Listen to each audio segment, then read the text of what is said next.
Good morning students. आप सभी आशा करती हूँ ठीक ही होंगे। हमने कल चैप्टर 2 राम लक्ष्मण परशुराम संवाद कंप्लीट किया था। अब मैं ग्रामर का टॉपिक शुरू कर रही हूँ।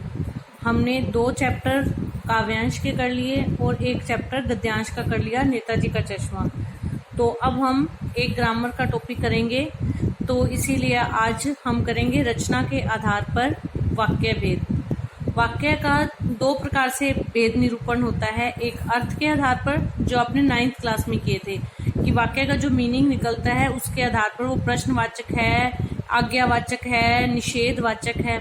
और रचना के आधार पर मीन्स वाक्य की बनावट, वो बना हुआ है, उस आधार पर उसका भेद बताना है कि वाक्य की जो कंस्ट्रक्शन हुई है। रचना मीन्स कंस्ट्रक्शन, रचना के आधार पर वाक्य भेद। सबसे पहले तो मैं ये बताऊंगी कि वाक्य क्या होता है। सार्थक शब्दों का समूह जो व्यवस्थित तथा पूरा आशय प्रकट कर सके। सार्थक शब्द मीन्स मीनिंग वाले शब्द, जिनका कोई मीनिंग निकलता हो। व्यवस्थित मतलब वो एक सही क्रम में लगे हों। राम घर जाता है। अब राम शब्द है, किसी का नाम है, जाना उसकी क्रिया है, घर उसका डेस्टिनेशन है जहां उसने जाना है। तो अगर इसी को उल्ट पुल्ट कर दिया जाए शब्दों को के क्रम को, तो वाक्य का अर्थ वो नहीं निकलेगा। तो व्यवस्थित भी होने चाहिए और शब्दों का एक अर्थ भी निकलना चाहिए। राम ने धर्म की स्थापना की। अब राम नाम है, धर्म की स्थापना करने का काम किया है।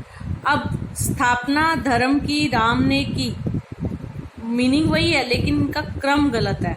तो इसलिए सार्थक शब्द समूह को एक नियमानुसार व्यवस्थित किया हो और वो एक सही अर्थ प्रकट करे, वो वाक्य कहलाता है।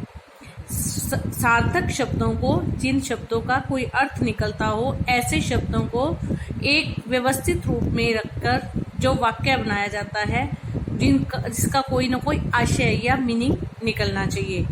तो वाक्य के लिए 2 चीजें होती हैं, उद्देश्य और विधेय। उद्देश्य और विधेय आप इंग्लिश में करते हैं ना, सब्जेक्ट एंड प्रेडिकेट। उसी को हिंदी में सब्जेक्ट को कहते हैं उद्देश्य और विधेय को कहते हैं प्रेडिकेट। वाक्य के 2 टुकड़े होते हैं, 2 पक्ष होते हैं, उद्देश्य और विधेय। जिसके बारे में कुछ कहा गया हो या जो काम को करने वाला हो, वो होता है उद्देश्य। और उसके विषय में जो कहा गया है या उसने जो कार्य किया है, वो कहलाता है विधेय। सूर्य पूर्व दिशा से निकलता है। यहाँ पे सूर्य क्या है? काम को करने वाला है, या सूर्य के बारे में बात की गई है। और पूर्व दिशा से निकलना, ये उसका कार्य है या उसके विषय में बताया गया है। तो ये क्या है? विधेय। सूर्य यहाँ पे उद्देश्य है और विधेय क्या है? पूर्व दिशा से निकलता है। तो इस तरह से एक आपकी बुक का उदाहरण है, इस कक्षा का सर्वश्रेष्ठ धावक धर्मेंद्र प्रतियोगिता में भाग लेगा। इस कक्षा का, अब बात किसकी हो रही है? कक्षा के सर्वश्रेष्ठ धावक। धावक होता है दौड़ने वाला, रेस में जो अच्छा होता है। बात किसकी है? सर्वश्रेष्ठ धावक धर्मेंद्र की। और क्या बात की है उसकी? कि प्रतियोगिता में भाग लेगा। तो इसमें उद्देश्य कौन है? सर्वश्रेष्ठ धावक धर्मेंद्र। और विधेय क्या है? प्रतियोगिता में भाग लेगा। तो इस तरह से वाक्य 2 टुकड़ों में बटा होता है, उद्देश्य और विधेय। अब मोहन बीमार है। बात किसकी हो रही है? मोहन की। और उसके बारे में क्या बात हो रही है? बीमार होने की। तो मोहन बीमार है। मोहन उद्देश्य हो गया और बीमार होना उसका विधेय हो गया। अब आते हैं हम वाक्य के बाद वाक्य भेद पर। तो आपको आशा करती हूँ समझ आ गया होगा। सार्थक शब्द समूह को जब एक व्यवस्थित नियम से, व्यवस्थित तरीके से लगाया जाए और उनका कोई उचित अर्थ निकलता हो, आशय निकलता हो, तो वो क्या कहलाता है? वाक्य। वाक्य के 2 पार्ट होते हैं, 2 पक्ष होते हैं, उद्देश्य और विधेय। ये वाक्य के पार्ट हैं। अब वाक्य के भेद। रचना के आधार पर वाक्य के 3 भेद होते हैं। अर्थ के आधार पर 8 भेद थे। रचना के आधार पर 3 भेद होते हैं, सरल वाक्य, संयुक्त वाक्य, मिश्र वाक्य। सरल वाक्य, संयुक्त वाक्य, मिश्र वाक्य। रचना की दृष्टि से वाक्य 3 प्रकार के होते हैं, सरल वाक्य, संयुक्त वाक्य, मिश्र वाक्य। सरल वाक्य जैसा कि इसके नाम से स्पष्ट हो जाता है, सरल, बिल्कुल साधारण सिंपल वाक्य जिसमें एक मुख्य क्रिया हो, उन्हें सरल वाक्य कहते हैं। जैसे कोई भी सिंपल इंफॉर्मेशन कह लो आप, कोई भी काम के होने की सूचना कह लो आप।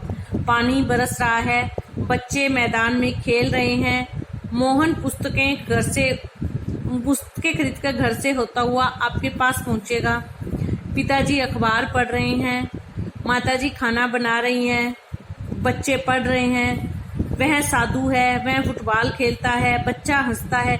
इस तरह से जो सिंपल साधारण वाक्य होते हैं वो क्या कहलाते हैं? सरल वाक्य।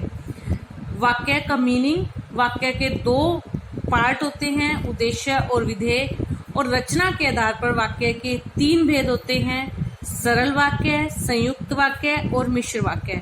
सरल वाक्य जिसमें एक सिंपल साधारण बात की गई हो, किसी भी काम के होने के बारे में बताया गया हो, एक मुख्य क्रिया हो।